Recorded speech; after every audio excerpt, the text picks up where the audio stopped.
আসসালামু আলাইকুম গাইজ, আজকে আপনাদেরকে চলেন প্রাকৃতিক সৌন্দর্য দেখাবো। এই যে পুকুরে আমার বাবার বাড়ির এলাকার সবাই গোসল করে। আর চলেন আজকে আপনাদেরকে একটা জিনিস দেখাবো। এই দেখেন কি সুন্দর সবুজ আর সবুজ, চারিদিকে সব খেতে ধান লাগানো হয়েছে। ধানগুলো অনেকটা বড় হয়ে গেছে, এই জন্য সবুজ দেখা যাইতেছে।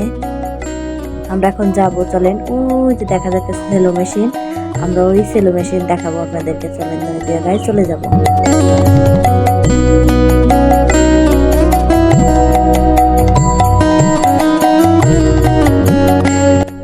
তো চলেন এর আগে আরেকটা জিনিস দেখানো যাক। ওই পাশে একটা জিনিস আছে, ওই যে দেখা যাইতেছে লাল লাল কি যেন। তো চলেন দেখি ওই জায়গায় কি দেখা যাইতেছে এরকম লাল লাল।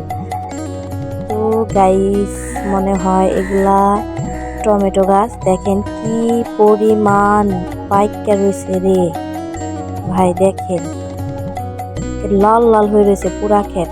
গাছগুলা মরে গেছে, টমেটো গুলো পুরা ক্ষেতের মধ্যে লাল লাল হয়ে রয়েছে, গাছের মধ্যে ধরে রয়েছে অলরেডি। এখন তো টমেটো বাজারে তেমন একটা আর কি দাম পাওয়া যায় না, সেই জন্য এগুলো আর বিক্রি করতে হয়তো নেয় নাই।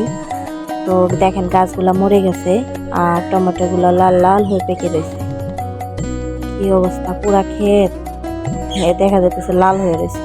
তো চলেন যে জায়গায় যাইতে চেয়েছিলাম ওই জায়গায় এখন যাওয়া যাক। তো আমরা প্রায় চলে আসছি, ওই যে সেলো মেশিন দেখা যাইতেছে, ওই সেলো মেশিনের গোয়ালে যাবো আমরা এখন। চলেন প্রায় চলে আসছি আমরা।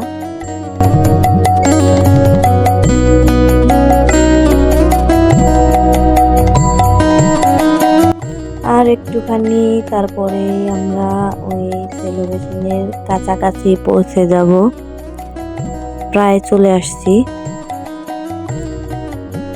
ওই যে দেখেন দেখা যাচ্ছে সেলো মেশিনটা।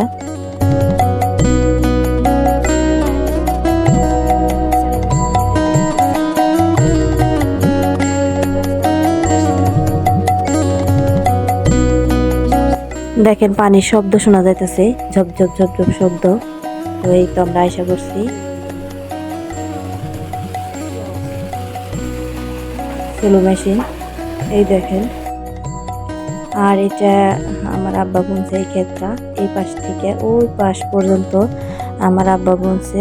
আর ওই পাশে আরেকটা আছে, চলেন দেখাই।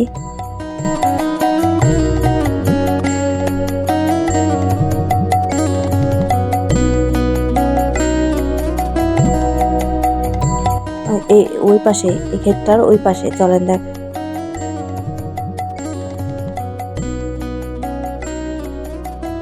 এই যে এই ক্ষেতটা, এইটাও আমার আব্বা বুনছে। ওই যে দেখা যাইতেছে এই পাশ থেকে ওই পাশ পর্যন্ত। সবাই ভালো থাকবেন, সুস্থ থাকবেন, আল্লাহ হাফেজ।